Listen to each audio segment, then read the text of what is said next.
And good evening, ladies and gentlemen, and welcome here to the Flatout Racing Network's continued coverage of Season 65 of the Rolling Thunder Gaming Talladega Challenge Series. The playoffs are upon us. One round is in the books. We are now ready to begin the second round. What was going to be the round of 8, but is now the round of 9. We'll explain why here in just a few moments. But I'm Seth Cole, alongside of Michael Norman and Kyle Matthews. And guys, we've now eliminated a total of 4 drivers from the playoffs. We're down to 9 drivers remaining, and so far, we've had 2 playoff races. 2 playoff drivers have gone to victory lane. Now, the odds have decreased in drivers that are playoff contenders winning here tonight, next week, to lock themselves up a spot in the Final Four, but like we saw much so in the first race of the first round, do we see those playoff drivers bringing the must-win mentality into tonight? Well, it's almost like the cream is rising here once we get to the playoffs. You mentioned 2 races and 2 playoff drivers winning, and honestly, it wouldn't surprise me at all. I mean, what's the easiest way to to make sure you're in the next round is to win, and I think a lot of these guys are going to have that mentality going in here, especially the ones at the very bottom of the standings. They really have nothing to lose at this point. And speaking of drivers at the bottom of the standings, we had a tie coming into this race, so we are at the round of 9, so that 9th person has that shot. We don't really see a lot of that happen, so it'd be interesting to see if that the person 9th in points right now can try to steal a win away from somebody else. 20 points separating those 9 drivers that moved on. 2 drivers got in through victories, those being Chuck McClure and Tim Nofsker. Ulysses Sandoval, Jeremy Jeffries, Grant Wesley, Josh Metallic, Brian Schilling, Rodney Sullins, and to your point, Michael, that 9th driver that got in through a tie is Terry Bombard, who actually starts the highest of our playoff drivers tonight on the outside of the front rows. So yeah, it's a second chance at life here in the playoffs for that machine. We'll see if maybe he's able to be the first one to advance in the Final Four. Certainly going to have some good starting track position here tonight as Billy Elliser gains himself the pole position. All Dark Horse Mustang front row. Graham McDonald, Jessica Shelton back in row 2 with Brian Lovell, Mike Mangialardi row 3. Denny Carroll, Cy Jones, David Kinnan, and Donnie Garrett going to complete the top 10. Tim Nofsker, our winner last week, he's in row 6 with Mark Paglia, Rodney Sullins, Doug Hulick, row 7. Row 8, be Jeff Crivello and Bob Seminara. Your top 20 with Bernie Mobbs, Greg Palmer, Ron Hagelin, and Chuck McClure. When you said Ron Hagelin, for some reason, I thought you were going to say Ron Weasley. Ronald Hagelin, it's Leviosa. Leviosa. Back at row 11, you've got Jeremy Jeffries, Brian Schilling, Ulysses Sandoval, Grant Wesley in row 12, John Godfrey, Sean Prime, row 13, Craig Hagley, Greg Lovell, Josh Metallic, Glenn Harris, that's your top 30. Rest of the field include Robert Breedlove, Dennis McCarthy, Ken Roberts, Randy Waugh, Luigi, Pat McCarsky, Kelly Causey, then Bobby Farrell, Keith Bynum, Cody Lamas, Brian Rawson, and Bob Dixon make up the full 41-car field here tonight. Wow. Where did you qualify, Seth? The broadcast car qualified 17th. Not bad. Not great either. For once, Cody didn't start dead last. 17th, we would have been probably in the first wreck. I was wondering about Terry Bombard, drawing the second starting position. How aggressive is he going to be early on here, starting on the front row to try to get that bonus point? It looks pretty good right now. He's got Jessica Shelton pushing him. Keyword is yes. Gonna lose the top spot there. Entering into 3 is Elliser with the push from Graham McDonald will go to the point, and now he'll move up to that middle line and tow Terry Bombard, Shelton, Mangialardi, and others in that second groove. Man, I'm having a party. And if he gets to the lead, he might have a party. Oh, he very well might. Thanks for completely ignoring that. You're welcome. First lap led by the pole sitter. Actually, correction, no. I thought Billy Elliser led at the line, but it was actually Graham McDonald that led that lap. How close was that? 3 thousandths. Okay, so visibly, if I had been calling that as to the checkers, I would have said the 26 had won that race. Well, that's why you don't do that. I'm glad the game tells us who did. Yeah. Instead of us having to make that call on that one. Third lane starting to form up there. The gold and black 003 of David Cannon. like Bob Seminara's up there as well, Bernie Mobbs. Somebody just needs to run a 007 sponsored by James Bond car. Well, the 007 in this series is Doug Cady.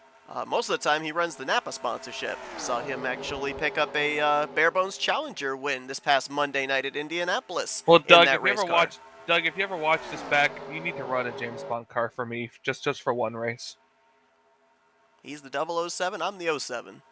And then Cy is the 7. And we have all been together on the racetrack in a race before, and it was quite interesting. A lot of 7s. 7's wild. Mentioned that outside that third line that's got formed. I saw Jessica Shelton in the middle line. She's moved up to lead that outside line now. And now with that third lane forming, that middle line is dissipating. Only about 3 or 4 drivers there, and they are going backwards. This is helping the inside line. Top 6, maybe 7, maybe even 8, all clear of both the middle and the outside line as Graham McDonald continues to show the way. Brian Lovell has now moved into second. One of our 4 drivers that were eliminated from the playoffs last week. Here comes Novsker looking to the outside here for the lead.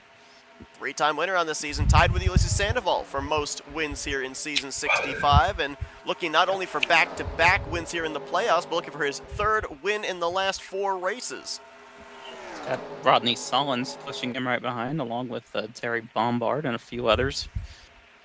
Rodney Sollins is actually coming off a Super Speedway win here in the last 24 hours. Took the checkered flag at Talladega Super Speedway last night in the Aero 88 series here for RTG. Tim Nosker will get a bonus point for leading that lap. And we saw last week in the elimination race, what was it, like a half dozen drivers first half of the race either get to the front under green or stay out an extra lap under caution to be able to get that valuable bonus point. They know just how close these things can be. Case in point last week, it came down to a tie with 2 drivers advancing in the 8th and final transfer spot into this next round of the playoffs. Imagine that happens in the last round of the chase, and there's the double champions. Would they do a double champion? I can't imagine that. I'm not sure. We've not had that scenario yet. We've only just the closest because you haven't we've had the scenario doesn't mean it won't ever happen. That is true. That is true. And especially now with us running 2 races in the final round as opposed to just a one and done. I remember back there was season, it was Jessica Shelton, Bob Seminara, Joe DeSpirito, and I'm trying to remember who the other driver was. It might have been Grant Wesley, if I recall correctly. And it was, at that time, only 1 race to decide the champion. They finished, if I recall correctly, 4th, 5th, 6th, and 7th. One behind the other, behind the other, behind the other. And it came down, I think it was to 2 points or 3 points because one of them had actually led a lap, some of the others had not. The closest we've ever had for a championship here since we started broadcasting the Talladega Challenge Series was when Richard Martin won the championship. He didn't win a single race that season, but he won the championship by 1 point. That is remarkable. And if I recall correctly, I think that was the first season they debuted the 2-race final round. So for those thinking that with 2 races instead of just 1, that the battle for the championship is not going to be close, I think that just kind of quelled all of those doubts. Just more proof that every point is important, even if it's just a single point. Also, speaking of Richard Martin, 41 drivers qualified for tonight's event. We did have a few go or go homers that did not make the field. Richard Martin was one of those drivers, same for Robert Spring and Donnie Cameron. So they attempted to qualify, but came up just short. 44 drivers attempted to qualify, but only 41 spots were available in the field. And that's something we don't talk a whole lot about. And I remember a buddy of ours, Cody Lamas, who's in the field here, discussed that we don't talk a whole lot about it, but it actually is a battle that takes place even before the green flag flies on Thursday nights, and that's drivers that are inside of the top 35 in points. They're locked in. Drivers that are not have to race their way in when we have these full fields. So there's a battle that drivers have even before the points are paid out. So what is it, just like a mini race beforehand? Or? I believe they have qualifying, second. Yeah, I believe they have a second server that they do knockout qualifying with. Yes, it is. They have a second server that they do knockout queue with. It's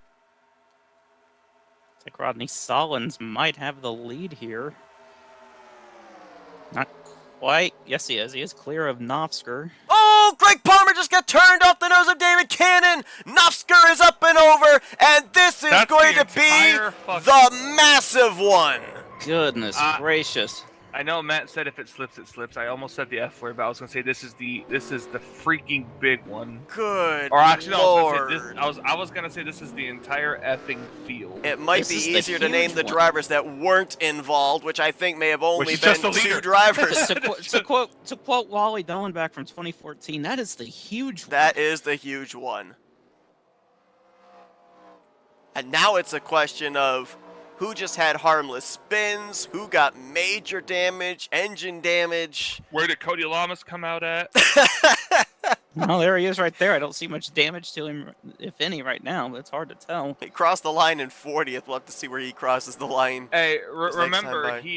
he said that he's in the field to give us a unique camera angle into all of these wrecks. We'll get a lot of unique camera angles, I guarantee you of that. Look at just the cloud and just the whole freaking fog. of Rodney smoke Solins, and Denny Carroll, they may be the only ones that made it through that thing. Yeah, Bob maybe Seminara. Bob Seminara maybe Seminara, saves. but that might be Rodney, it. Rodney Sullins definitely made it through. I'm sure he looked in his rearview mirror and said, "Oh." Where What did was it everyone that- go? Fill in the blank there. What was Like the a 44 maybe didn't get in. I don't know. It's what was it that Dale Jr. said at the end of that one Coke 0400 race? He said, "Oh no! Oh my gosh!" Well, I don't think anybody Austin Dillon into the catch fence, but as Where we did bring this this back, start? watch the 22 up in the 3rd lane of Greg Palmer. I think he gets an uneven bump here out of the trioval from David Cannon. Yeah, right there. that's what it Straight looks like. down into And Nosker. Novsker, a lot of Graham Novsker. Donald went up and over. Now, Novsker, did he flip or did he just get air? I don't remember seeing him flip. He flip. went I up just saw on his him kinda side. Yeah. Yeah, it's the 111 flipping. Ron Hagelin. And I'm telling you now, and I think we heard it from one of the drivers. I think it might have been Chuck or somebody last week that was talking about this, the way that it's past the point now where you can just blame that it's the mod at this point. Like, uneven bumps happen, but at the same time, at this point in the season, you've got to know better where to bump and where not to bump. Grant Wesley got some damage in that. There's Shelton Harris. He clipped John the wall a little Godfrey bit. on the left side. I think Shelton just spun. Yeah, I think her car looks okay. I don't think she hit the wall any. Grant kind of Yeah, but- broadsided with the driver's side of his machine. They might be able to buff that out. It didn't look like it was hard enough of a hit that's going to take him out of this. 33 car got some errors. We saw. I think there's 2 or 3 cars that did that. And see Novsker. Terry 10 could car Let's see. almost. Yeah, Let's see and the Sandoval, 10 another. right there. I think the 10. I mean, he got hit by a couple cars, but he kind of just innocently spun right. Never mind. Nope, gets a hit That's there pretty late from good. Mike Mangialardi. Yeah, but it was in the back too, so he might have some arrow damage. But I think he'll be all right. Saw another playoff contender, Ulysses Sandoval, get involved. I don't Right know on board how. Cody Lamas. Let's see what his views of this. Well, hold on. We'll do some onboards here in a minute. We got some more cars to look at from focusing on here with the cameras. I was gonna say I was gonna say Josh Metallic too. Yeah. Throw him out there. That's what I was looking for, actually. I think Oh, all so that but, he passed him. I think all but maybe 2 of our playoff contenders got involved in this somehow. Gosh. A lot of these drivers back here, they got on the brakes and, some drivers making contact, spinning each other out. I think in most of this camera shot, all these drivers should be okay. A lot of them just spun. I Yeah. don't know how many of them actually hit anything. So When I said gosh, This- I almost said gorsh, like I was Gosh. goofy or something. I think this is one of those wrecks that looks a lot worse than it really was. If but Goofy we'll was see. driving in one of these cars, He his would've first said, word is, "Save "Save me." Ew. All right. See what the Cody cam shows. Yeah, he was back here for a reason. He saw it immediately and hit the brakes. Well, I mean, can you blame him? I mean, look at the carnage in front of him. I mean, all the crap that we give him for just riding around, I mean, it paid off here. All of this riding around for him to die in the next wreck. Hey, my last 2 wins in this sim have taken place by riding at the back for most of it, so I won't say anything against somebody for just chilling out at the rear. What of the you field. rode at the back at Indianapolis? Yeah, Are you sure? I You did. sure you didn't just? It wasn't just fuel mileage or fuel strategy that got you out there. no, I didn't want to be out in front leading. I didn't trust it. I mean, look at what happened with Matt Rod, right? Hey, at least Cletus got to lead some laps. Well, just gonna turn me one lap later. Oh, there it is. 21 car had absolutely nowhere to go. At that point, you're just like, huh, this is interesting angle of the racetrack. But in all of that contact, I don't see anything that would necessarily take him out of the race. And I feel like that's what a majority of the drivers in the back half of this incident got, was those minor hits. And then you just see the Krispy Kreme car go by, and now you want donuts. I always want Krispy Kreme donuts. I love Glenn Harris's car, and I hate his car, because every time I see it, I'm reminded of the fact that the closest Krispy Kreme to me is across the state border. Is it really? Yeah, Clark Summit, Pennsylvania. I was going to say, in which direction? Though I understand that apparently now McDonald's is selling Krispy Kreme donuts, which makes no sense to me. They are, but I heard that partnership is coming to an end here soon, apparently. Is it really? What sense? When? I'd like to know that, because I don't see them in my local McDonald's. Well, when we were at Indy, all the kiosks that we went to when we were at different McDonald's all had an option for you to be able to purchase Krispy Kreme donuts. Anyways, the race Michael, now. we need to go to that giant McDonald's. It's down in. Is that in Orlando or? It is. It's an iDrive. The bottom floor. Do me a favor and beat Dylan at Mario Kart, please. Yeah, the bottom floor. Oh, I have. The bottom floor is your actual McDonald's dine-in area. The top floor, while there are tables, is basically the arcade. I beat Dylan and Michael at Mario Kart when we were at David Buster's last Dylan and I still have to have a rubber match. We're 1-1 right now. I beat him at McDonald's. He beat me at Dave & Buster's. And then I beat all of you. Yeah, well, you cheated. I did not cheat. You haven't beaten me yet. After all that we saw take place from the start-finish line all the way into the center of 1 and 2, only one driver out of the race, that being David Cannon. All 40 remaining drivers on the lead lap. We'll have to see how up to speed they're going to be here. I wonder if he may have parked it from causing that big accident. To be honest, I don't know if he was really involved all that much. I saw some pretty good left side damage on his car. I didn't see exactly where else contact was made, but when he was parked in the grass, there was damage on his driver's side. There comes the GIF car. So Rodney Sollins will stay in the lead. He was later during, right when that caution came out, and holds the lead through pit stops. Yep, everyone came to pit road, whether they were involved in that wreck or not, so that extends the fuel window for these drivers, where it'd be around somewhere in the vicinity of halfway. 30 laps, yeah, I would feel like 30 laps-ish from now, or like at lap 30, give or take. It's probably when we'll see him between 30 to 32 is going to be my guess. I was going to mention just before that massive wreck, the drivers that got eliminated last week from the playoffs included Sean Prime, Denny Carroll, Brian Lovell, and Greg Palmer.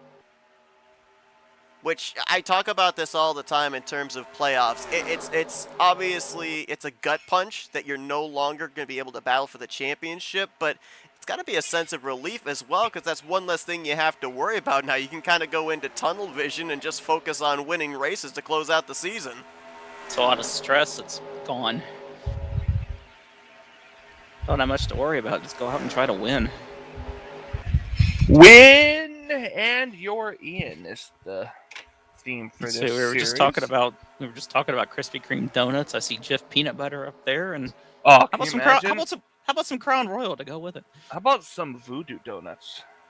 Have you ever had? That is a great idea. Ever had peanut butter on a donut? I actually never done that. I haven't either. I haven't either, but I'm willing to try it. I feel like that would be a thing, right? Like they do different frostings on donuts. There has to be like a peanut butter frosting they put on a donut. How about glazed donuts topped with like a peanut butter icing-ish? That just screams diabetes. I don't know. I love glazed. I love glazed donuts. I don't know about that topping.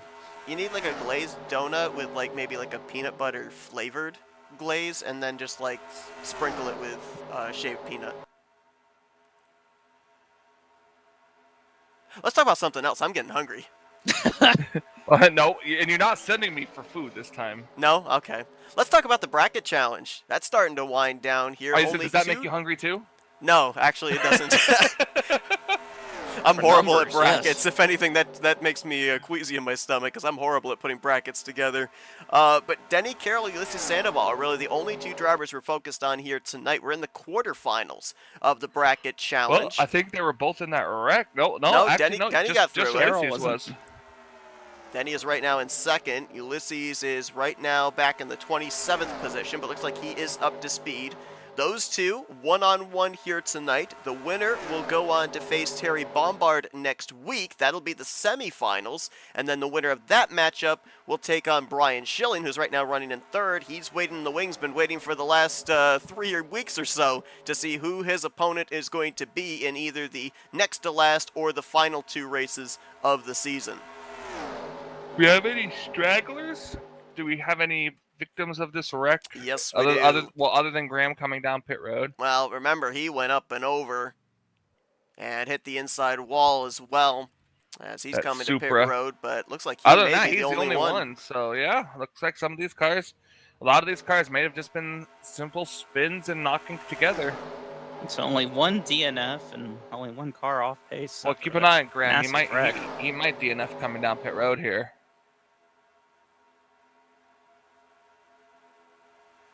Wait, who did you say? Graham. I think he did. He parked it by Nola? Yeah. Top break there for Graham McDonald. Qualified through the random qualifying draw. 3rd place here tonight. Did you know that Graham McDonald had a farm? He did, and he's heading back to it apparently. Did he? Yeah, it's called E-I-E-I-O.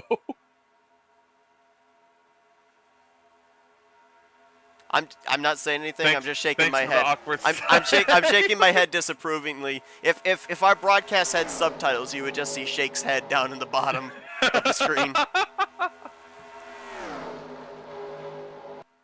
Listen, this is what I'm here for, okay? To talk about donuts and make bad puns. Caution's out. You ever heard of a pun donut? I've heard about a caution. Oh, Cody's in this one. Got 3 cars around right there in the tri-oval. I told you. I said, watch, all that time for missing Rex, and he gets involved in the next one. Wesley involved too. Like Keith Bynum, Ron Hagelin, Glenn Harris. You have the winning Powerball numbers, Michael. 696969. They're E-I-E-I-O. He told us them earlier. 696969. Very nice. That was Take a bad. look and see what happened here. This one was through the tri-oval. Might have happened off of 4. Oh. Where in the world do we focus on for this one? Let's see. Who we gonna happen? What's going to happen? Let's go to the 63 of Keith Bynum. I think he was involved in this. Oh! Ooh. Bumper grab. Off of Mike Mangialardi. Wow.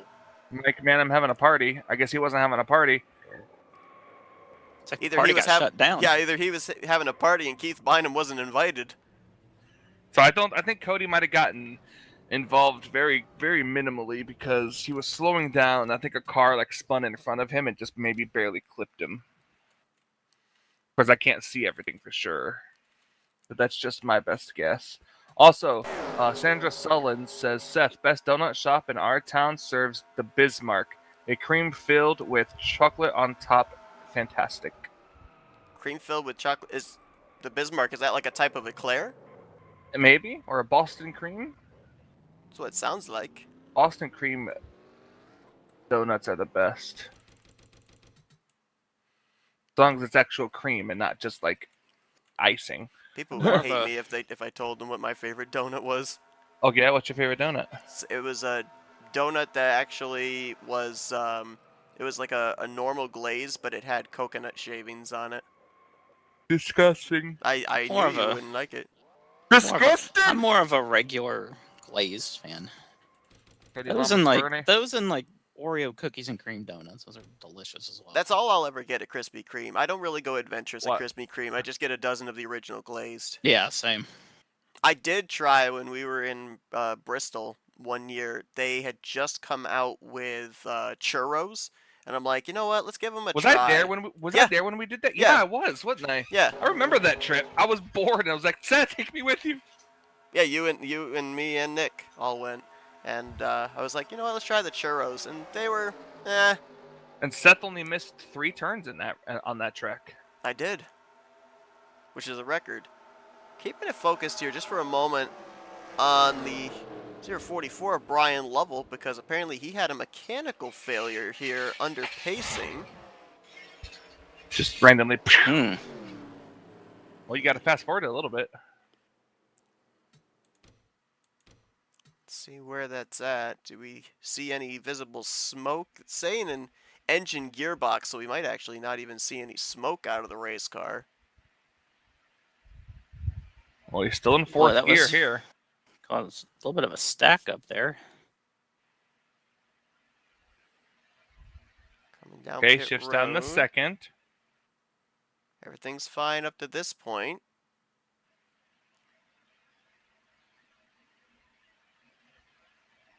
Huh.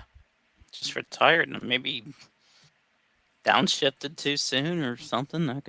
Don't know. He was in second gear when he pulled into his pit stall, at least according to what we were being shown, and was in fourth gear when he entered pit road. I didn't see anything there that looked like he had a gear problem. The only thing I can think of is maybe he was missing first gear on the previous restart, and with retiring, the game's just reading it as a gearbox issue. I don't know. An odd one there, but tough break for Brian Lovell, 1 week removed from being eliminated from the playoffs. So you could probably do without first gear. Yeah, I would think so. I would hate to lose second, though. That would... Yeah, second's not ideal. Third is, well, I think you could kind of get away with third. Your big problem is you would need it off of turn 2, and we see how the momentum's carried on restart. So the immediate upshift from second to fourth, you're going to lose a ton of momentum and have to hope somebody's willing to push you to get you up to where fourth gear would be. But yeah, second gear, I think you're right. That'd be the most crucial one. As with Brian Lovell out of this race, 4 drivers now going to not reach the conclusion. Jeff Crivello came to pit road and turned left to the garage area a couple of laps ago. And then we saw Graham McDonald come to pit road on the last green flag run out of the race. Same for David Cannon. That leaves us with 37 drivers left to battle it out here. And nearly a third of the way through this race already. Ooh, had Ken Roberts disappear, reappear back there for a brief moment. Right now you've only got 2 playoff drivers up inside of the top 10. Brian Schilling on the outside of the front row, and then a few rows behind on the outside of row 3, Chuck McClure. You then got to go back to 12th place to find Josh Metallic. Way back to 21st before you find Tim Knopfsker. Grant Wesley's been in a couple of the wrecks tonight. 24th place is where he'll restart. Ulysses Sandoval deep in the field in 31st. Jeremy Jeffries in 33rd. So it's a bunch of drivers mired back there in traffic here with about 2/3 of the race left to go. Denny Carroll gets us back under green.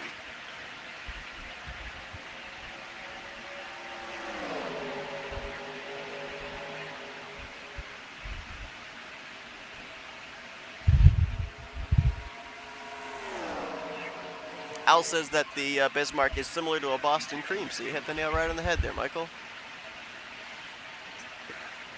Say that again? Al said that the Bismarck is very similar to a Boston cream. Mm-hmm. So you were correct. I read that.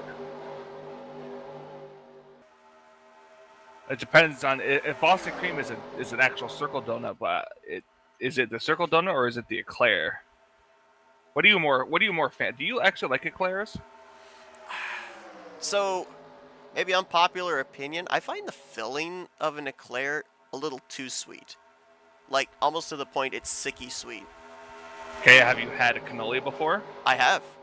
Which one's sweeter, the cannoli or the Oh, or what do gosh, you think? probably the cannoli. Yes, I agree. It's not so much that it makes me like sick like a sweet, but it's like I can have a little bit of it before my just taste buds are like, nah, bro, no more. Like, you know Something those like cakes you can get in a supermarket or something? Whatever they put in that icing, which I'm assuming is just straight pure sugar, like that, way too sweet for me.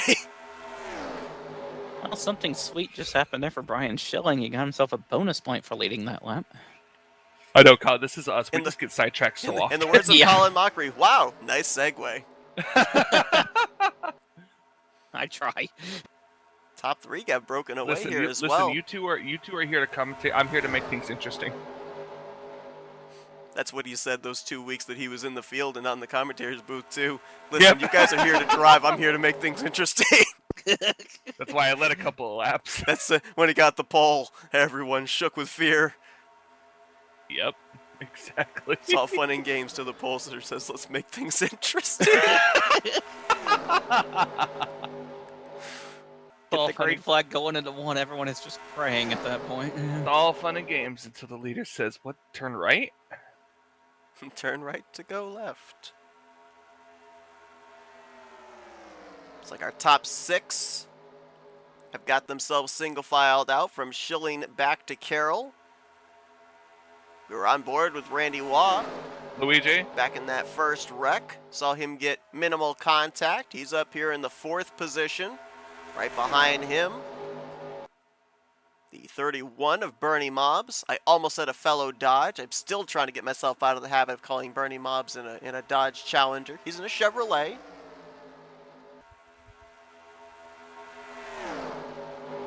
And a Jeff Burton throwback paint scheme, and when Jeff drove that car, it was a Ford. That's so I right. mean, we're all screwed up with that car right now.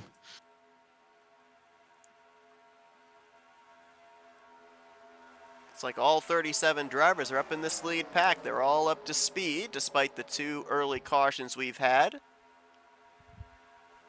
You brought up a point too, Kyle, where Graham McDonald was the only one that came to pit road, retired out of the race after we went back green. Incredible that we had all but pretty much 2 or 3 cars involved in that wreck, and everybody was still up here in the lead pack afterwards, all up to speed, still competitive.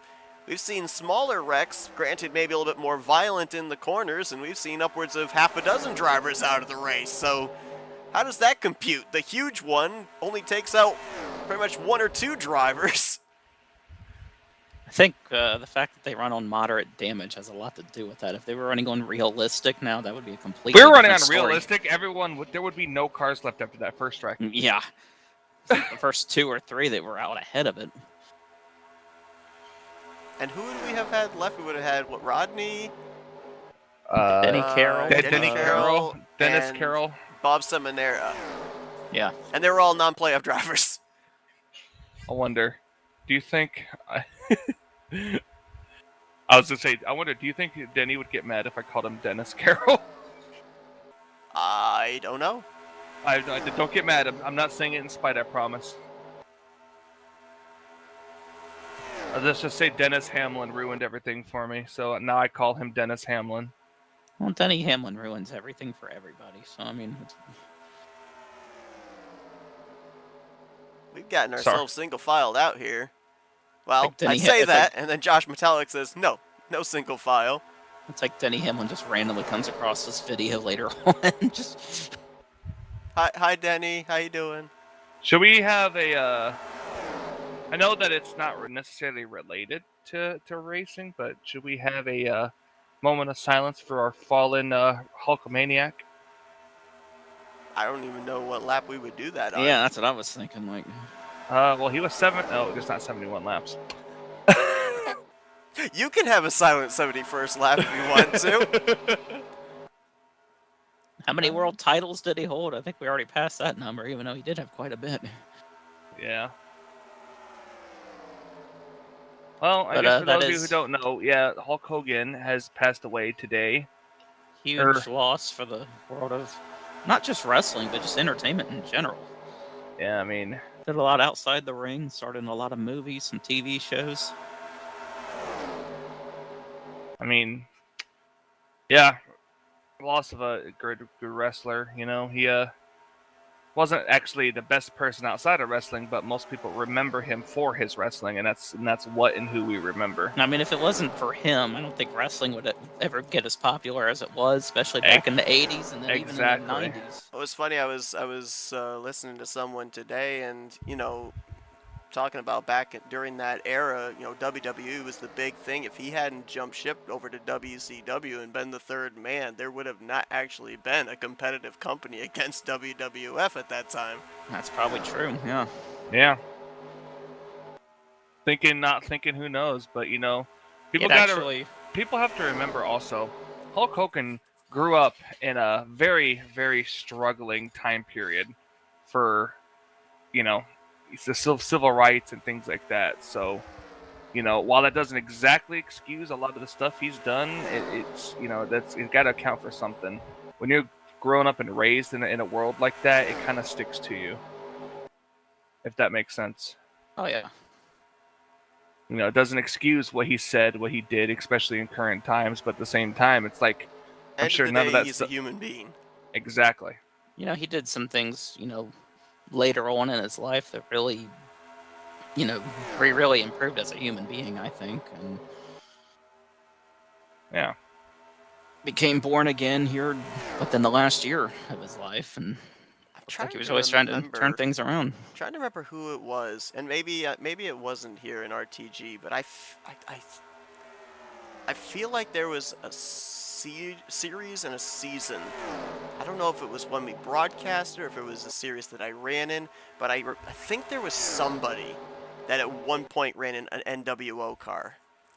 And I can't remember who it was. Kyle Petty in real life used to I know. He did. I know that. 1997 in the Bush series. I remember that car. I was just trying to remember who it was, though, here. And I think it was RTG. Maybe it was another series. But it seems like at some point I came across racing or saw somebody run in an NWO car. And it's not... If anyone in our chat, if anyone in our chat knows, let us know. I just noticed up ahead there's coming up on a slower car. Sandra Sullins, no offense, but hope it POs him if we call him Hamlin for Dinero. Wow. Yeah, I'm not touching that one. But yeah, if any of you know that car if it was RTG or not that ran the NWO scheme, let us know about that one. Yeah. But. And if any of the drivers in the field here, if it was you that drove it and you watched this back, let us know in the comments, rewatching, or shoot me a message or something. We'll get that info out next week, because I feel like it was in this series, but I can't remember who it was.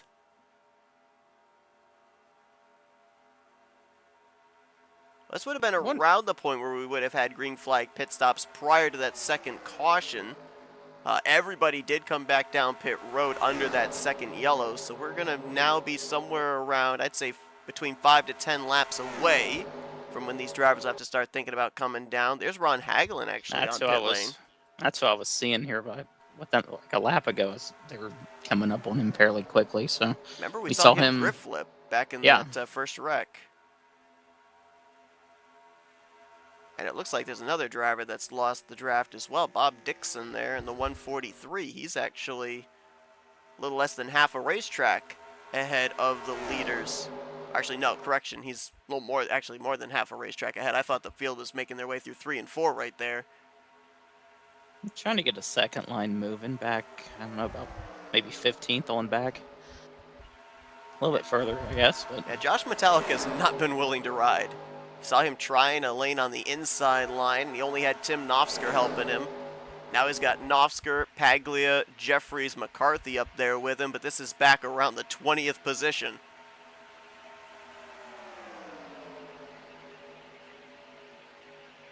Kind of surprised that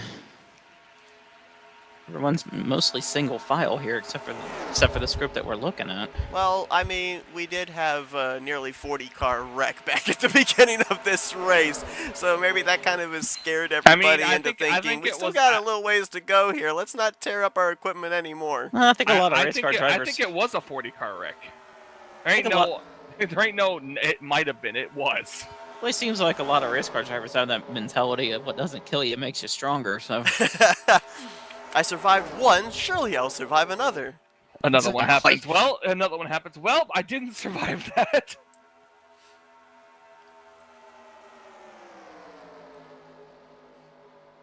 Bobby Farrell right now side by side with Kelly Causey. I Making think a Kelly move there Causey with must Ken have heard me. A Roberts. lot of these other guys must have heard me right there. Is Causey going to lead that outside line now? Well, something makes me wonder for some of these drivers here, like Causey, Ken Roberts, Greg Palmer, who have moved up to that second lane. They must be with seeing drivers move down to the bottom now, planning for green flag pit stops. They might have been able to save a little bit on this run and are planning on going an extra lap when the drivers up ahead of them hit pit road. Billy Elliser had thoughts of leading that outside line, tried to get in front of Kelly Causey, but wisely moved back to the inside. They almost made contact, if not a little bit. Hagelin's going to go a second lap down. Lost the first lap with an unscheduled trip to pit road. Only driver currently off the lead lap, so would be in a lucky dog position under any upcoming yellow flags. There's Sean Prime moving up there to the outside line. Came up just short of advancing into the next round of the playoffs last week in the first elimination race.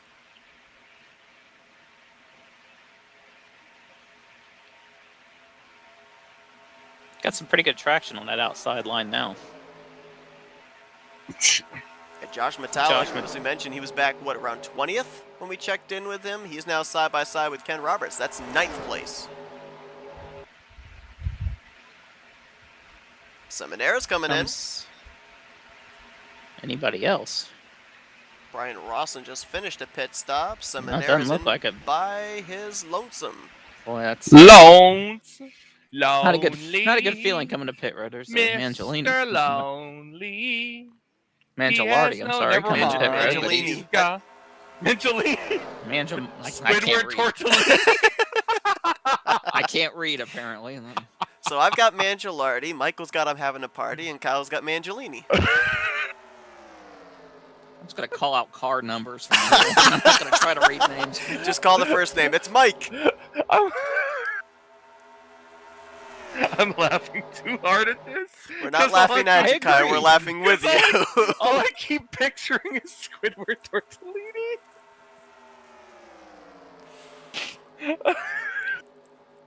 Well, we've lost Michael. Have we ever had Michael? No, we have not. Oh, I'm getting lightheaded now. I had to bring him back in 2 weeks, and I overbooked him. You had to bring me back in 2 weeks. Because I rented you from a library. Oh, yeah. And it's just going to be you and him next week. I'm sorry, man.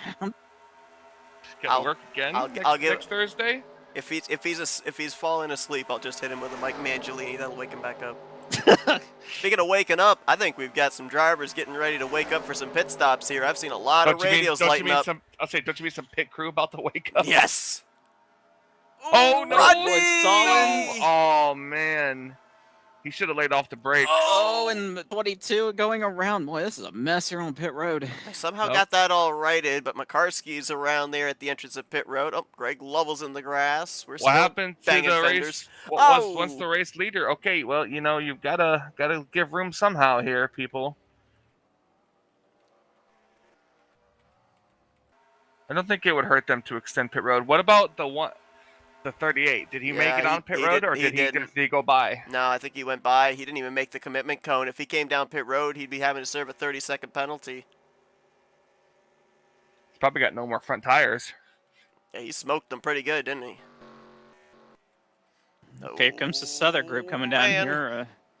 Jeremy! Ooh, I don't think he got that thing woed down in time. Cody Lamas, one of those first and early pit stalls. Oh, look at all this traffic. If you're going to slow down, you really need to get out of the fast lane. Oh, my gosh. Ulysses and Grant making a little bit of contact there, but Cody Lamas back there. I don't know. He's probably got his pit stop done. Jessica making her way to her stop. Rodney's made it onto pit road now. Her stop stall. Stop stall. Who was the well, that was leader? rather. Who was the rather leader coming eventful. off that first round of pit stops? Or the first round of cars? Was it the 4? I believe so. I think it's Brian Schilling. Oh, someone's coming back down. Chuck's coming back in. One of our playoff drivers. That's going to hurt. He's going to really need a caution to get back into this. He got the You know, playoff started off so well in the first round with that victory. Well, he's got another race after this, right? He's got if something bad happens here, he's gonna be in a must-win for probably for next race. He won the season opening race here for this season, and He then did. won the very first playoff race. Coming off of pit road, looks like he may stay on the tail and lead lap. There's Makarski again spun out at the entrance of pit road. He just can't seem to nail the pit road entry, right? Bill Elliser as well. I think this might be the lead. It was Schilling, but these drivers came to pit road the laps after. And I guess Jeremy Jeffries did get that thing woed down in time. He was on the brakes, and again with hot pitting, as long as you're on the brakes and don't let off the brakes until 55, you should be all right. I think the car they just passed coming on the pit road, or coming off pit road, was the race leader. There's the yellow. No, it wasn't. It was the Crown Royal car I was talking about. Oh. Elliser, I'm guessing. Oh, maybe? yeah, probably. Well, no, he came down. He had a black flag. Because it didn't update to first when he crossed the line, so I thought maybe. But now the caution's out, so I wonder what's going to happen here. Yeah, that caution is huge for Rodney Sullins, for Chuck McClure. I guess Jess and Cody were right around the wreck that happened. So when they said when they look at it, go look at them. I'm wondering if maybe it might have been Pat Makarski. I'm seeing the 197 out of the race. Oh, yep. It looked like something right there. Oh, no, maybe not. Oh, did the 20? I don't think it might have been Elliser. Nope. Nope. It was Bernie Mobbs. Bernie Mobbs got spun by somebody. I hope it. I will eventually get it focused on the correct car. There you go. Sorry, my first day. Ooh, could that have been hitbox issue, maybe? That almost... I don't know. We're going to have to get an aerial view. That almost looked like it was Oh my gosh, look at everybody flying by now. Was there a fault? We should try follow-up, helicopter cam. I don't know. Maybe. There might have been, but let's look at helicopter cam and see.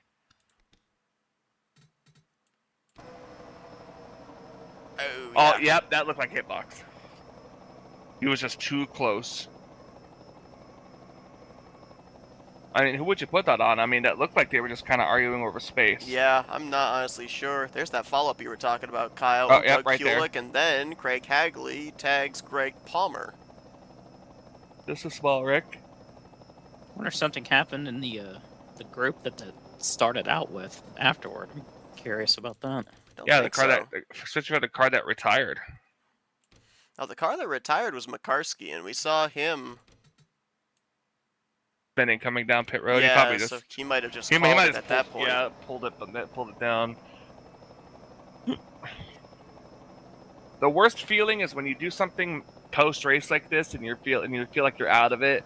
So then you just are like, I guess nothing's gonna happen, and then right as you click the retire button, a wreck happens. That would have saved you. Let's go on board with Tim Nofsker, another of our playoff drivers involved in this. Let's take a listen and see how hard a hit this might have been.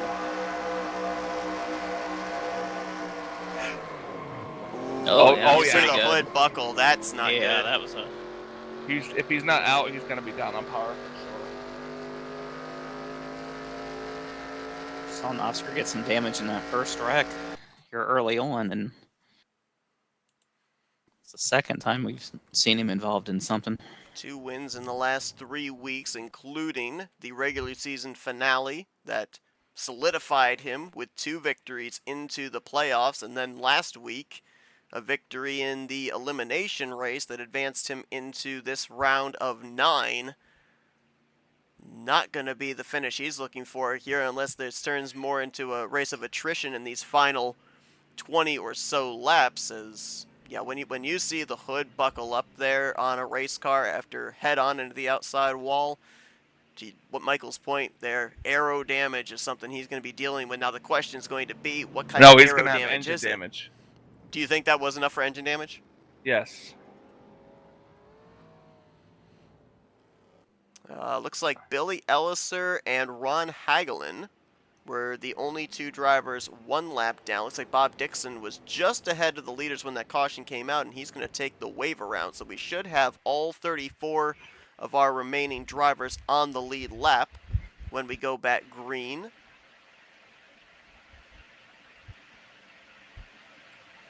And I got some drivers coming down pit road there. One of which is the 48 of Cody Lamas, who I think had not yet made a pit stop. Same for Randy Waugh. Luigi. And maybe same for Doug Hewlick. I'm not 100% certain. Cy Jones as well. Maybe Craig Hagley. I think these are drivers that had actually not come to pit road prior to that caution coming out.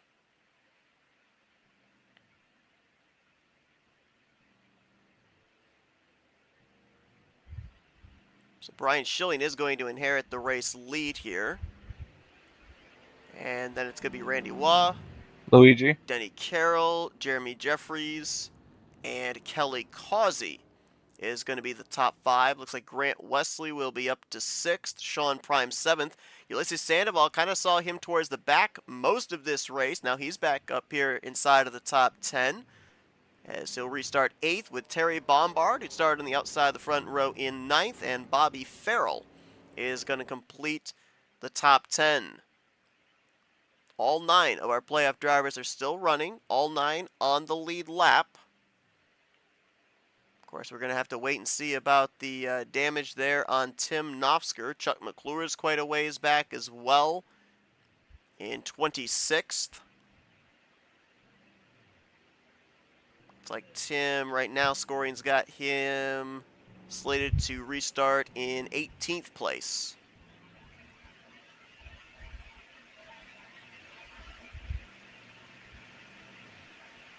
Officially, the 2 drivers that are going to get the free pass are going to be Billy Elliser and Bob Dixon. So Ron Hagelin will be the only driver 1 lap down when we go back green. 34 drivers running 33 will be back in the lead lap. We are now up to a total of 7 drivers out of the race. Pat McCarskey, Brian Rawson, Keith Bynum, Brian Lovell, Jeff Crivello, Graham McDonald, and David Cannon. We saw all those problems on pit road. Looks like the 6 of Brian Rawson may have backed up too many pit stalls, or backed up too far to get to his pit stall, I should say, and actually got disqualified during that cycle of green flag pit stops. Ooh. And here comes Schilling, Jeffries, and a bunch of others to pit road. Why are they doing that? Well, if you look up on the top left of your screen, we're about to hit lap 45's completion. We are right on that window to be able to make it the rest of the way. Yeah, I was just thinking about that, and wouldn't be the first time we've seen a race come down to fuel mileage. As they're gonna get, as they just got the one to go signal right now.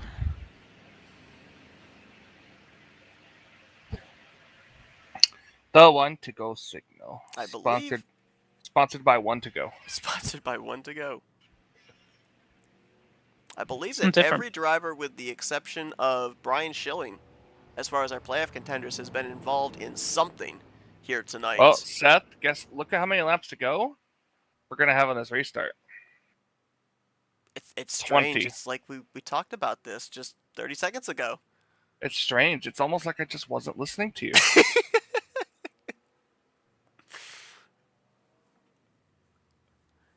You know my attention span. What attention span? Exactly. Notice we got some different players up here. We haven't seen toward the front yet, especially Ready- in that second row. Ready Player Grant- One? Grant Wesley and Ulysses Sandoval. Let's see, Sandoval. You know what? I'm gonna. What did you just open? I heard somebody open something. That wasn't me. I heard us. It's All right, Kyle you know breaking what? Open the mellow yellow. I don't have any mellow yellow, unfortunately. I'll see if Randy Waugh can pull this off. With Wow, this you caution, said it yourself and you didn't end it with a Luigi? Really? Yeah, it's hard to do as a Luigi when I have to do it myself. I mean, what do you think, Seth? Do you think it's going to be close on gas, or do you think that with this caution, them being able to save after coming in, because the cars that topped off at the last minute probably will have just barely enough. Drivers that topped off, I think, are good. I think they're good to go. It's really going to depend here for these drivers that stayed out at the 1 to green on how much they just saved right now.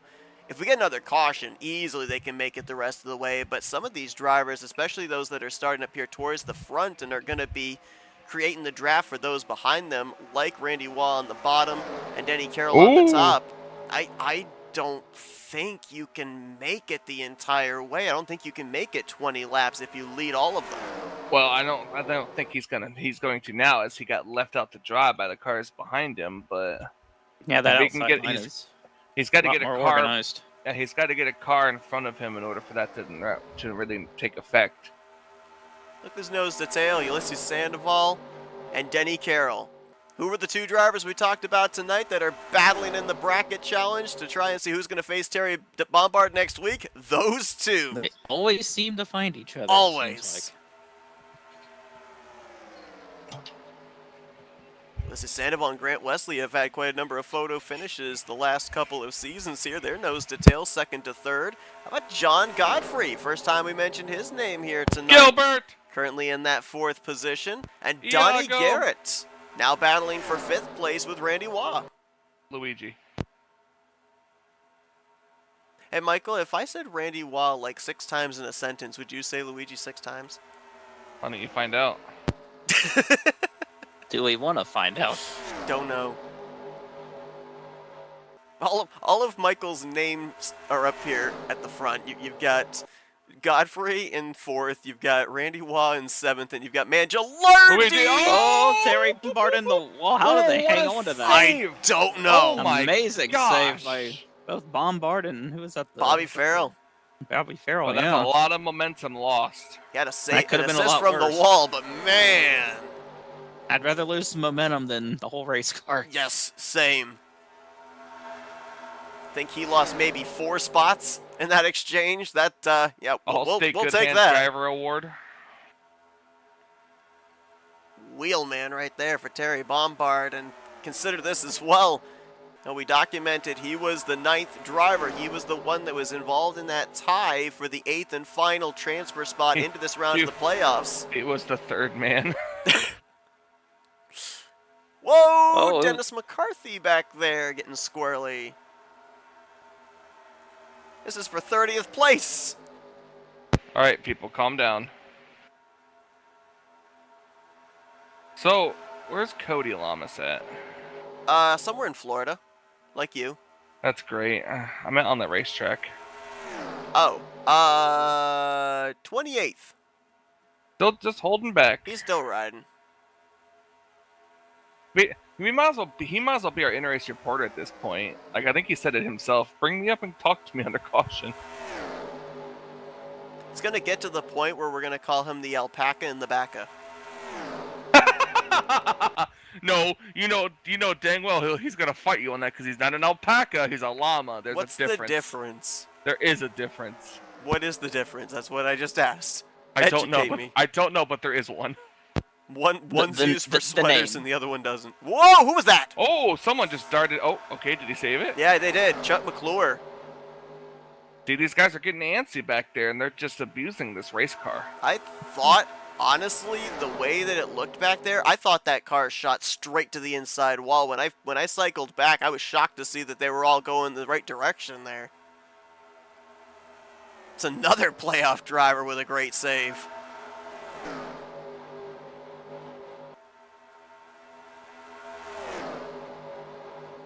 Well, those drivers back there where these incidents are taking place are all drivers that pitted at the 1 to green, so they know that they can probably make it on fuel. Pay window is open, and they don't want to be stuck outside of the top 10, top 15, top 20, especially if they're a driver still in the running for the championship, because that's a lot of points you're leaving on the table and a lot you're going to have to probably try and gain next week.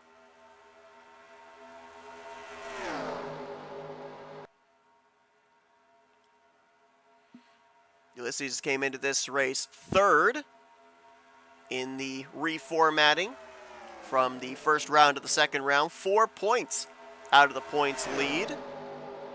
Grant Wesley behind him was 5th, 14 points outside of the points lead. And they are right now the only 2 drivers up here inside of the top 5. There are 3 drivers, I believe. Let me double check as they cross the line here. There may only be the only 2 inside of the top 10. I see Brian Schilling, Josh Metallic, Terry Bombard back there, but I think they might be in 11th, 12th, and 13th. And yes, that is where they are in. So only 2 playoff drivers right now inside of the top 10 overall. And 6 of them inside of the top 15. You can add Jeremy Jeffries back there in 14th place. And these 6 not making an attempt to pass the 41 is because you got to save fuel. Yep. Let Denny use the most amount of fuel leading this race. Peek your nose out whenever you need a little bit of clean air, but that's about it. Hold yourself. Yeah, there's no way, I don't think, that Denny Carroll, if he continues to lead here all the way up towards the end, I don't think he can make it on fuel. The rest of the drivers behind him, number of them back to, I believe, Bobby Farrell there in the 92, all stayed out. But they're getting the aid of draft, so they potentially can make it to the conclusion. And we're starting to get racy mid-pack. That's Chuck McClure, Rodney Sullins. I think that's Greg Palmer right behind them there, trying to get something going in the outside lane.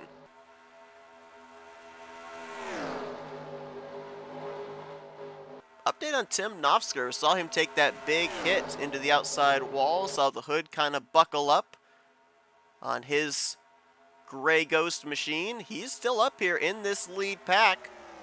Currently scored in the 21st position, so may have more aero damage than engine damage. There you see him back there, side by side with Doug Hulick. They're trying to stay in touch with the lead group. Ooh, Ulysses is peeking. He's testing the waters, seeing if he moves up there. Does Grant maybe go with him?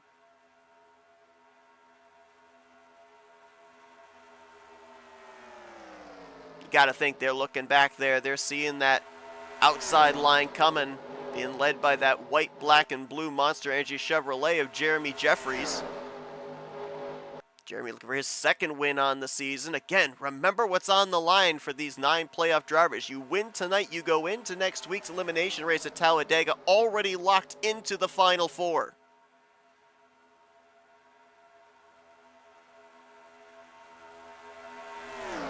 $11 laps to go this time by. It's going to get down to crunch time.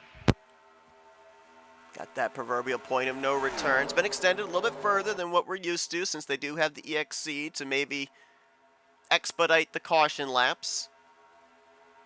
But we see most drivers usually around that lap 62, 63 mark. That's when they start to really up the ante in terms of aggressiveness, realizing that potentially the next flag is going to end the race. Seminara to the bottom.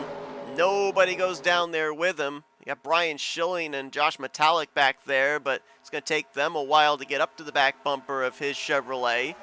And there's that outside line continuing to motor forward. They've gotten Jeremy Jeffries up to a battle for 8th. If I heard it correctly, everybody that topped off are looking at they could be about a lap short, maybe. Whoa. If I heard that correctly. And if that's the case, there's no way that these drivers up here that didn't top off can make it. That's about 8, 9 drivers.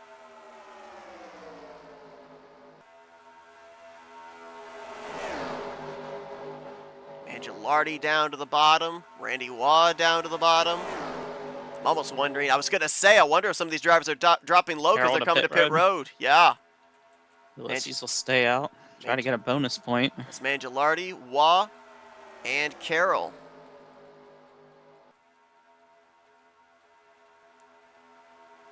So then when do these drivers then have to come down? If the 41 to 21 can't make it, there's no way the 96 or the 88, the 711, the 77, there's no way they can make it.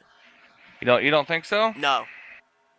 Not a chance. I mean, with what Kyle said, if the drivers that topped off were a lap short, no way that the drivers that didn't top off can make it. Guess we'll find out.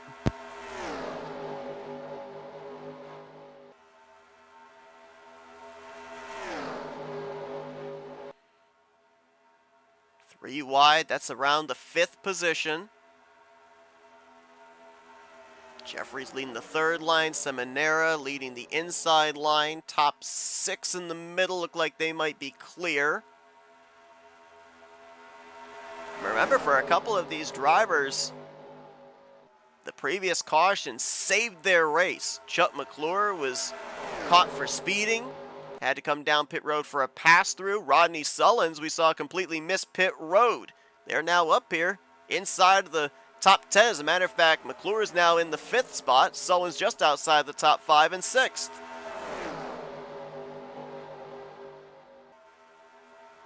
Do we see a ticking time bomb of fuel tanks? I think we do. It's just a matter of when do they pit. Someone's coming down from the back of the blue pack. car is Cy Jones. Coming He's down the by only his one. lonesome. There's the 3 drivers we saw on pit road not too long ago. I know Sandoval saved, some fuel riding behind Denny Carroll when he was out in front, but I can't imagine he saved enough fuel just doing that. Now remember too, we ended up having a race during the regular season where I think the caution came out with 2 to go. It might have been on the white flag lap or just prior to the white waving. And Ulysses said if it had run green, he was going to run out of fuel.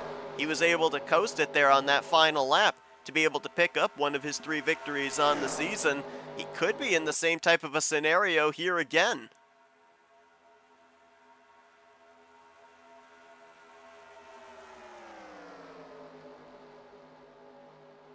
Most of our fuel strategy races this season have been at Talladega. They've not been here at Burnt Screwdrivers Raceway. And tonight, 3rd playoff race, first race of this 2nd round. It may come down to who's got enough droplets in the tank to be able to get them to the checkered flag. It's going to be 5 to go next time by. Trying to make some ground on that bottom line right there. Bob Seminara leading that. He's got 4 or 5 cars behind him. Yeah, if we know our cheeseburger, he's going to run it dry.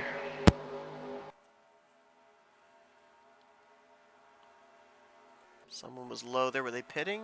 No. I thought that Nofsker might have been coming down pit road. That car was very low, coming out of 4.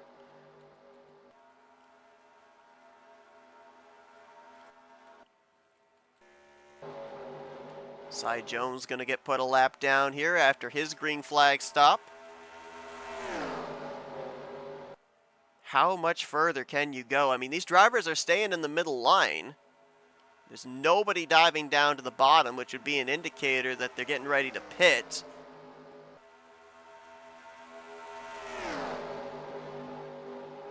These drivers have to be of the assumption that a caution is going to end this race. And we may not see them drop down to the inside to come to pit road until we get maybe to 2 laps to go, if they can make it that far. But they might want to get down there soon if they're going to have to make a pit stop, because, as you said, that inside line, they're starting to motor up here, and that takes away that lane to pit road if you've got a driver to your left.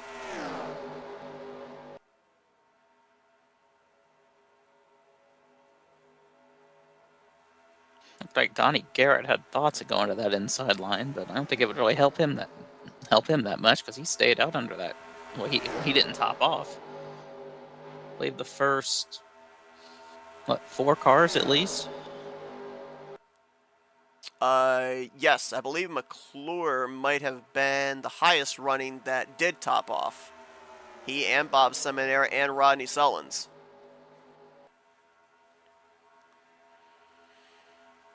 3 laps to go. And I'm seeing some radios lighting up. Oh, I do too. Garrett's not able to get to the bottom. Sandoval to the bottom, so is Grant Wesley. This is going to be interesting, Seth. Can anybody stay out? Sorry, I had the hiccups there. And if we I'm have so an excited incident I have coming the to pit hiccups. road, it's probably not going to bring out a yellow. Who's got the fuel to make it? Who do we see make the dive here? You got to think that the 96 is going to be one, the 88, the 711. Here they come. Seminara, Breedlove, Roberts, and Farrell. Keep an eye on those that are staying out. Oh, and there goes the Breedlove. Roberts gets into Breedlove. And that's going to be on the 55 as well. No 2 caution. laps to go here. You got to Ooh, remember, baby. any incidents that are your fault, you can get called for. Oh, Donnie very low. Is he Donnie out of out? fuel? I think he Yes. is, yeah. Yeah, he might be out. He's slowing down. He couldn't get to pit road there that lap, and he is decreasing in speed. Might be throwing in the clutch to try and have enough momentum to get back to his stall. That puts Chuck McClure out in front here. Has he got enough? Schilling to second. Metallic in third. Shelton in fourth. I think Chuck is... No, he's not coming in, but Jess Shelton is. pitting. Paglia, Hagley. White flag in the air. Did they This is it. They're save running enough? They're running out. They're running themselves out no matter what happens. Who's going to have enough to make it? 3 playoff drivers up here in the top 3 positions. On the line is an automatic locked-in spot to the final 4. Who can block? That's the question. I think Bernie Mobbs is out of fuel back there. Palmer's out. Say, are you trying to win, or are you just trying to make it on field? Chuck's out. Welcome Schilling Chuck's to the out. Chuck's outside. out. Chuck runs is out. Yep, I he think just threw Chuck in the is out. clutch. He's out. Metallic is Metallic. out. Metallic is out. And here comes Schilling Jeff doesn't on the is out. outside. They're all out. All out. They're all out. They are No all way. coasting. No freaking way. Unbelievable. Oh, Jeremy's pulling away. Oh, is he going to be able to make it? I don't think anybody else has got momentum behind him. Here comes Sean Prime. Sean Prime doesn't have enough. Sean Prime just won. Sean Wow. Prime Wait, just who was it that found got second? enough. Was it the car ahead of him? I believe Greg pitted. No, Greg made it too. Greg got second. That was Jeffries was absolute- third. That was incredible. What the heck? I don't know Well, what just happened, but this Jesus. reminds me of the 2017 Daytona 500. Everybody running out of fuel in the last lap, and Kurt They Busch somehow all pulled out a clutched win. off of 4. Every single one of that lead Unbelievable. pack clutched off of 4. Well, I heard that correctly. Everybody was about a lap short. Everybody that topped off. Holy cow! Well, That I can't is believe we went green crazy. the rest of the way. I'm pretty sure Sean Prime was 6th coming off of 4. We weren't even talking about Sean Prime. I mean, wow. Oh, there will be no burnouts. There's not enough fuel to be able to get back around. And the no, other they're half all of this out. track. Oh my gosh. And with Sean Prime winning this race, non-playoff driver, that means that our 9 remaining playoff contenders will have to rely on next week to either win or all try to point their way into the Final 4. A non-playoff driver winning this 3rd playoff race. Well, we almost had a playoff driver win a couple of times. couple off times, the yeah. Hey, final turn, yeah. Where did our bracket series drivers finish? Oh, good call. Let's see. Between Carroll and Sandoval. Sandoval right now, according to unofficial, is 14th. Denny Carroll 24th. So it looks like it'll be Sandoval versus Bombard next week. Where did Sandoval get? 14th place. 14th. Is the 8 hours? He just kind of softly I think pushed he's helping. I think Glenn was one of the drivers that pit, so he's got fuel and he's trying to help Sean back to pit road. Maybe push him to victory lane. Let's say, get We on the normally flat. Get on the flat. You'll be able to push more. We normally don't look at replays of finishes. I think we are going to have to go back and dissect what just happened there from turn 3 all the way over to the start-finish line. How many lead changes did we have on that last lap? At least 4 or 5, I think. Yeah. I mean, they officially only counted the start-finish line, but come on. Right now, he's like, just spin me out. Let me do burnouts. You know, Assisted that's- burnouts. This is one of those finishes where you just stand there and think, now I've seen everything. Yeah, right? It was one of those things where I'm trying to figure out where do we focus the camera. Because just when I think someone's got momentum, then they slow. Somebody else bypasses them, then they slow. Oh, he's slowing. He is out of gas. Junior is slowing. Sean Right now, Prime just- back to victory lane. It's been a Just long park it on time. the start. Just park it in the start finish line and get out of the car. That's it. Walk to victory lane. Say, this is your broadcast partner on Monday nights, isn't it? This is correct. Came up just short. Think of what might have been. Came up just short of advancing into this round of 8 last week. And if he had been one of the playoff contenders, we'd be calling him a Final Four contender gets it Drive turned to the back pace around. car. I think he's just using the banking there to get some momentum to drive back. I don't I know think if he's going to so. make it back to the start-finish line or not. Let's jump back to that last lap because, my goodness. Let's go all the way back to the back straightaway here. Well, that flagman, you see the flagman waving the checkered flag. He's probably up there thinking, I'm waving the checkered flag. Is anybody even going to take it? So at this point, Greg Palmer has run out of fuel. He's down on the apron. I believe you're going into McClure 3 is right about there. to run out here. Right there is where Chuck runs out. And Brian Schilling, who's one of the best at saving fuel. He's out at that point. Metallic is out. Here's where Jeremy Jeffries comes on by. Sean Prime's not even in our shot right now. Here he comes on the outside line. Wow! Oh, man. Greg Lovell had to shoot the gap. And right there is when Sean ran out. It's just...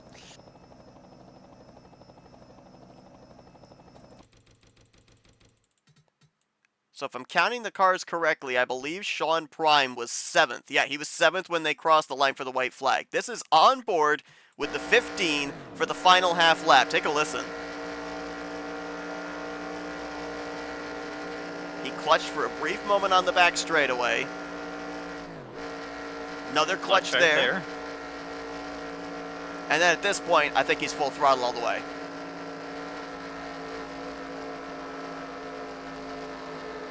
You can hear it sputtering. And right there.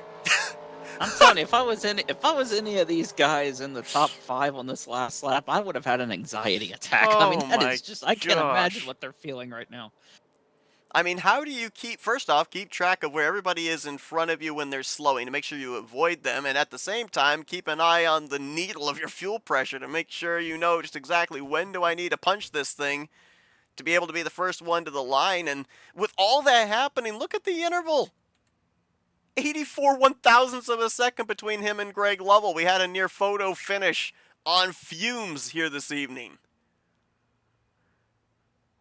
Playoff drivers Jeremy Jeffries, Josh Metallic, and Brian Schilling in the top 5, so they're going to have a decent cushion. It may not be a big cushion, but they'll have a decent cushion going into the elimination race next week.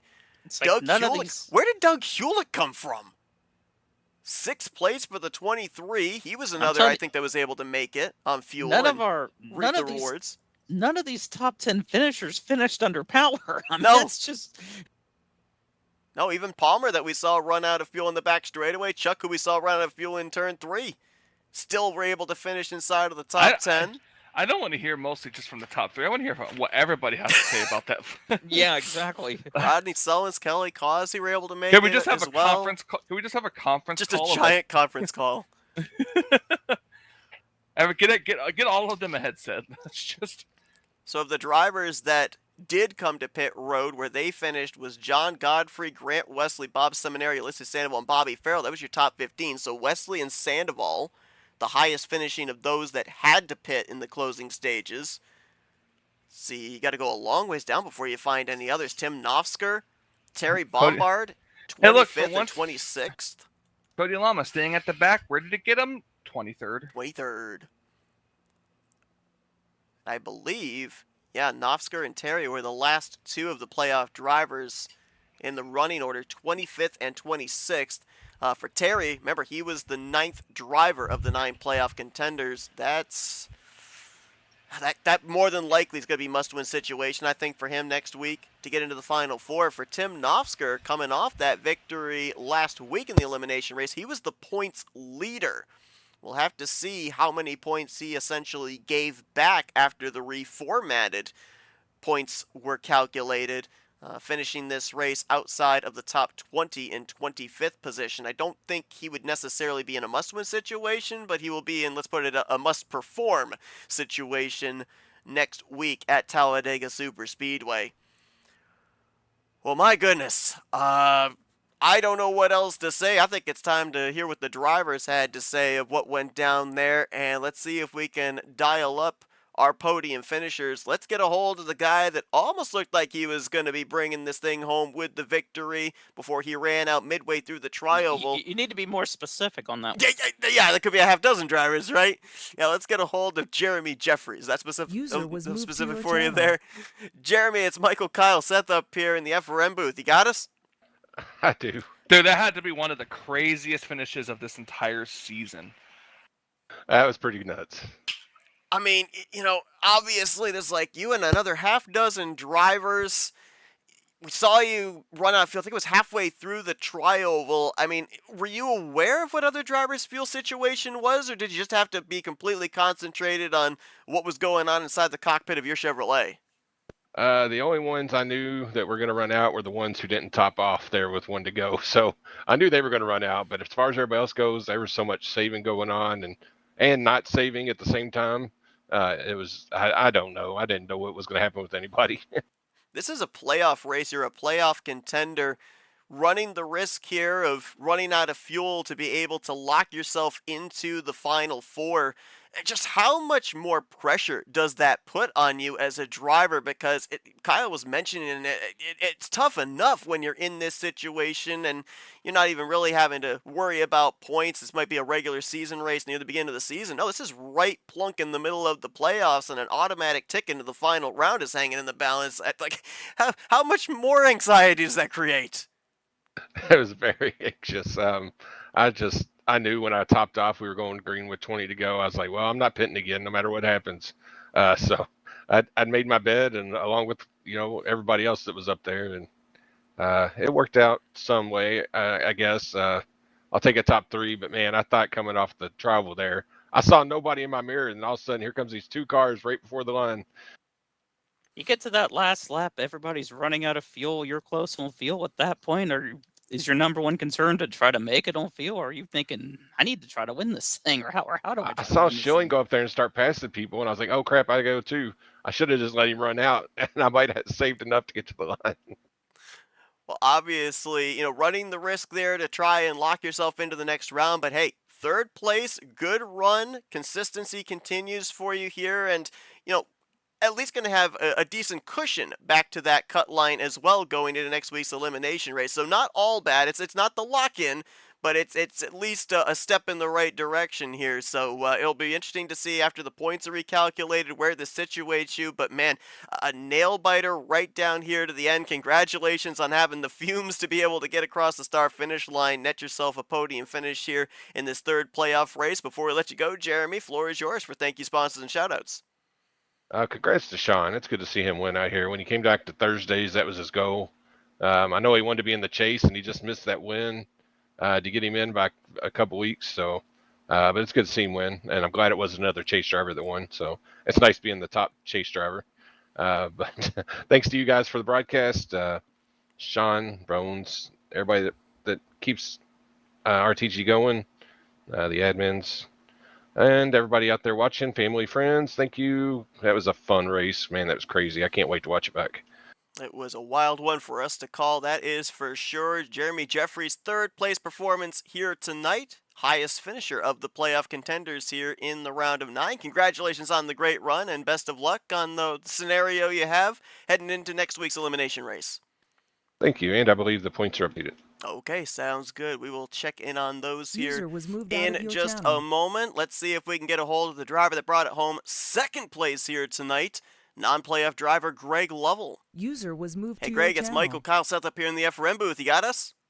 Yeah. Man, you almost pulled off the snipe of the century there. We knew it was going to be close on fuel, but little did we know that about a half dozen drivers were going to run out from turn 4 over to the start-finish line. We also didn't know we were going to have a finish less than a tenth of a second in interval.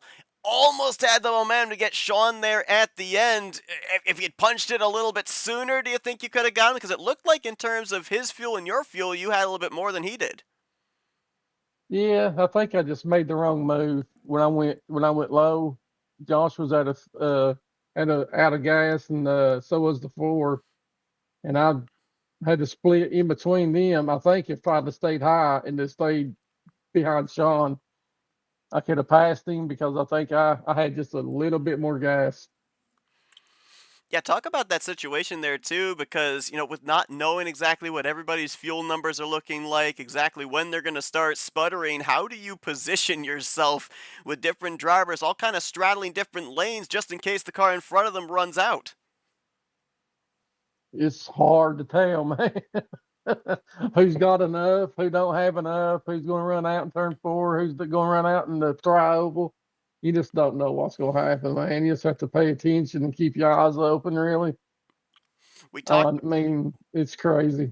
We talked just moments ago there with Jeremy Jeffries. Now he's battling in the playoffs for a spot in the final round. You aren't in the playoffs. You don't have that pressure to deal with, but how much anxiety was there in the cockpit of this machine here with everybody trying to have just enough to get themselves to the checkered flag?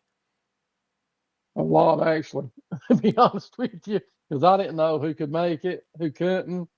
I didn't know who was going to have to pit. I know a lot of guys, they just chanced it.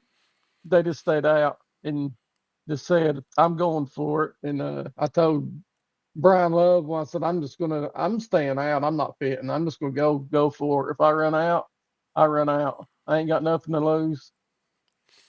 Well, you had enough to make it to the end. You bring it home solidly in the second position. As we mentioned, so close to picking up that victory here tonight. It was a thrilling finish for us up here in the booth. I can only imagine what it was like for you drivers out there on the racetrack. All the guessing and second guessing with the fuel numbers. Greg, before we let you go, floor is yours for thank you, sponsors, and shout outs.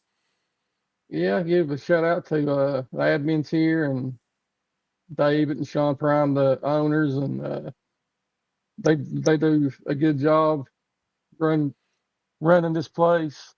I know it's hard to do, man, because I've done it. They do a great job, man. It's tough at times, but they do real good job. No, Seth, y'all do a good job too, man. Y'all do great. Uh, y'all do great, man. When y'all do races, so I love to go back and watch them later after race is over. But I think that's about it. Well, Greg, congratulations on a job well done here tonight, picking up a solid run this evening, having the fuel to be able to get back to the checkered flag and bring it home solidly in the runner-up position. Yeah, good win, Sean.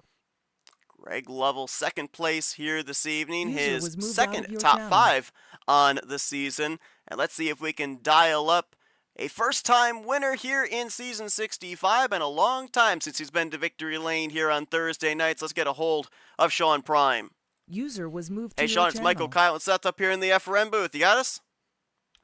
I do, sir. I do. I promised I wasn't going to be up here, though. I tried to finish fourth. I really did. I know, you said you're trying to avoid us here this season. You keep telling me that on Monday nights, but man, Michael and Kyle, they wanted us to have like a conference call with like 8, 9, 10 other drivers that were all involved in that fuel situation, but you get to be the one to answer the question, how in the world did you have enough fuel to get to the end? Because we saw drivers running out on the back straightaway, entering into turn 3, and then nearly everybody running out of fuel when they got into the tri-oval. We rode on board with you. We saw you punch the throttle there, have just enough. I think you were maybe, I don't know, 50 feet away from the start-finish line when it ran out. How in the world were you able to time it just right to get around Jeremy, but also hold Greg off that was charging hard on your back bumper? Oh, that's a hell of a thing, wasn't it? I'd like to say it was perfectly orchestrated, but oh my word, I don't have a clue. No, I was saving my ass off, honestly. I was. It was, I ducked in and I was at the front. I'm like, man, could this go green? Do we go in and top off? And some did, some didn't. And I know Jeremy did, I did. And I was like, oh, probably bad move. And then I got flushed out, and here I am not saving and not in the front anymore. And I just went discipline. But I'll be honest, I saw guys starting to go down, and I'm doing the math. I was supposed to run out about 2/3 of the backstretch. That's where I was figuring I was going to run out. And then I got the fuel warning, and got to the bottom, so I'm going to get out of the way if I run out and start to communicate. And I was been feathering, and then I get to the end of 3 and 4, and I see there's some guys are running out, some guys, and I'm like, I got to go down the pits. I'm going to run up, and I'm like, nah, I'm probably going to have momentum. Maybe I can make it. So I'll stay on the apron or whatnot, and I'm still carrying a little throttle, and I'm looking, and these guys are just one after the other coming to me. And I'm like, come on. Oh, maybe I'm going to get top 5 out of this. Oh, well, darn, I might get on the podium. I have to talk to Seth. And like, wait. And I didn't, honestly, I crossed the line. It did not register my brain yet till a couple seconds later when the 1 popped up, when these guys had already started to congratulate me because I saw a car ahead still. And I'm like, did I just do that? And I saw Greg coming like crazy. God bless him. And it's like, that one's going to stick for a long time, and I'm probably making no sense, but man, that was fun. 1 week too late. I wanted it last week, but wasn't to be. And I had set a goal. It's been a long time since I rock and rolled, so they say, and it just feels really good. I've had some good runs. I Well, hey, appreciate it. Fortunate. when you pick up You a were win, running. in this type of fashion, you don't have to make sense. You were running 7th when you took the white flag. I'm sure you were thinking, yeah, this is exactly where I want to be coming to the white flag, right? Well, I knew I wanted to get to the inside. There was momentum to be gained, I think, going by the outside, but I just wanted to be safe in case I was going to run a fuel situation. So I was going to be safe first and then do something second. But honestly, it was just watching my mirror, make sure I wasn't going to hold anybody else up. And then I'm just like, okay, we're rolling, still rolling. Motor's out. I see it. I'm going to make it there. And it just, like I said, I crossed the line. It went 1, and I'm like, drop the mic. Just like, yep, okay, I'll take it. It's interesting you talked about, possibly second guessing yourself on maybe coming to pit road there in the closing stages. Obviously, as documented, the misfortune you don't move on to the next round here coming into this evening, but let's put a theory out there that you did advance here into this second round of the playoffs. In this scenario, do you play it safe and come down pit road to make sure you can make it to the end? Or are you in this same scenario of, there's an opportunity to move on to the final 4. Let's go for it. And if it doesn't pan out, well then, we've got next week. And more than likely, if we run out of fuel, we can probably coast across the start finish line. I think we saw everybody that stayed out still finished inside of the top 10. I believe you're correct on that too. Yeah, I probably would have done the same thing. I can't say for certain. I didn't set the goal of returning to the Tally Challenge after such a long of winning the championship, or honestly even competing for it or making the playoffs. I just wanted to have some good runs and maybe make a showing and let everybody know I was here. And just I've had a great season, and just these things are tough to win. You can get them anyway. I mean, I had the speed, and then I got the fuel. I never usually have the fuel. Somehow tonight I saw Brian Schilling was in front of me. Yeah, that's not going to happen, but somehow it did. Chuck McClure was in front of me. Josh Metallic was in front of me. These guys know this thing, fuel. Like, yep, somehow. What an incredible finish. Congratulations on breaking back into victory lane here on Thursday nights, and doing so in thrilling fashion in this fuel strategy finish here tonight at Burnt Screwdrivers Raceway. Before we let you go and continue on your celebration here tonight, Sean, we're going to open it up to you for victory lane. Thank you, sponsors, and shout-outs.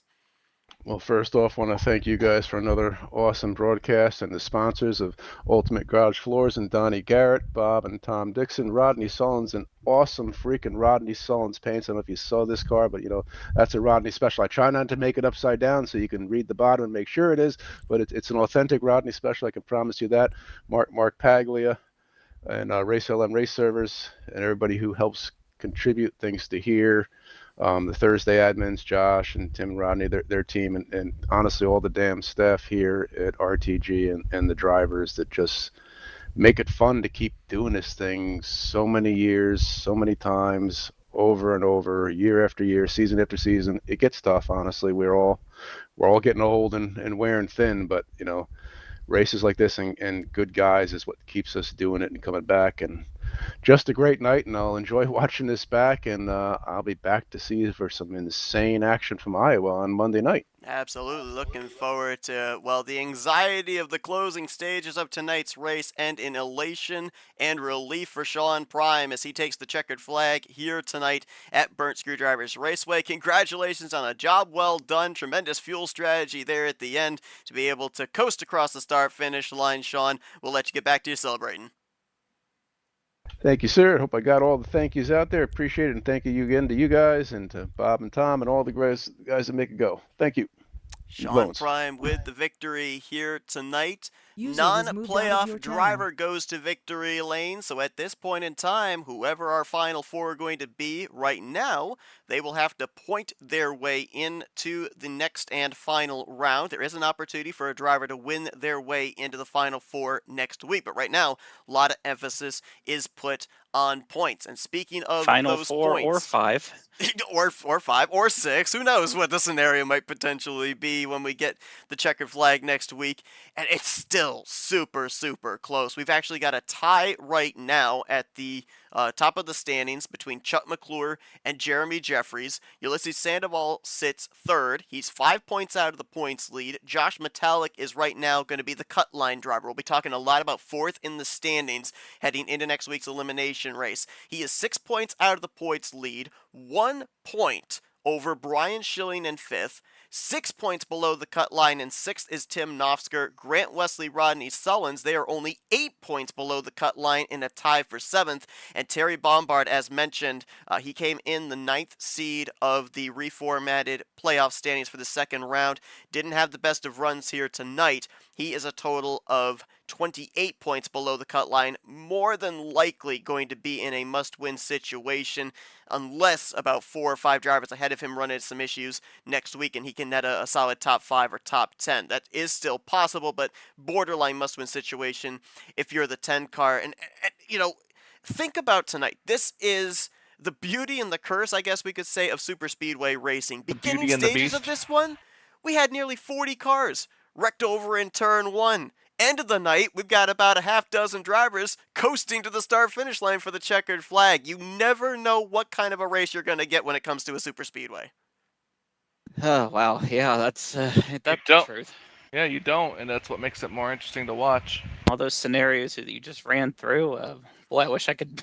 Kind of wish I'd be here next week here for the for that broadcast. That's gonna be quite a show. It sounds like. I've tried to tune in if I can. I'm going on. Those of you that don't know, I'll be on vacation next week. Going down to Florida. I'll actually be hanging out with Michael during. I will be on vacation next week too. Yeah. But I think. I thought Michael was going to say that's funny. I'll be going down to Florida myself. It's like what race? Brother, is next? you're there. What's the date for next Thursday? Next Thursday? Wouldn't it be the July 20th? Is it July 30th? 30th, I think, right? Or no, 31st. 31st. Okay, so then that's technically right before I go on vacation, because my vacation officially starts on the 1st, but it depends on if they don't schedule me to work that week. But either way. Yeah, I'll be hanging out with Dylan and then hanging out with Michael during the Orlando portion. So the 3 of us getting together, that's going to be fun. But I'll try to tune into the race if depending on what's going on. So it should be a wild one, and hopefully everybody else will be tuned in as well. If tonight is anything for a precursor of what we can expect next week, with eliminations taking place, our final 4 being determined, oh boy, it should be a good one. Congratulations once again to Sean Prime on his victory here tonight, his first win of season 65, and hope everybody enjoyed our coverage here tonight. A thrilling one this evening under the lights at Burnt Screwdrivers Raceway. Next Thursday night, we'll be back here at 9 p.m. Eastern Standard Time for the conclusion of the round of 9 to set the 4 drivers that will battle it out in the final 2 races here of the season for the championship. Next week, you heard Sean kind of precursor it. Next Monday night, we'll kick off our week of broadcasts here on the Flatout Racing Network, as we'll be calling the playoff race at Iowa Speedway for the Rolling Thunder Gaming Barebones Racing Series. Their green flag will be at 9 o'clock p.m. Eastern Standard Time. And then Wednesday night, just prior to the Talladega Challenge broadcast on Thursday, 9 o'clock Eastern, myself, Scott Rankin, will be bringing the action of the Esports Oval League's Grind Cup Series. They've got 2 more regular season races to go. They'll be at the winding, elevation-changing Road America in Elkhart Lake, Wisconsin. Cannot wait for that one. They've got Daytona waiting in the wings as well. But that's a look ahead of what's coming up next week. Thank you all for tuning to our coverage here tonight. For Michael Norman, Kyle Matthews, I'm Seth Cole. Thanks for joining us here tonight as you've been watching another broadcast courtesy of FRN, the Flatout Racing Network. Chickens! This broadcast is the copyrighted work of Flatout Racing Network and may not be rebroadcast, retranslated, or used in any form without the express written consent of Flatout Racing Network and iRacing.com Motorsports Simulations. Flatout Racing Network would like to thank you for your support, and we hope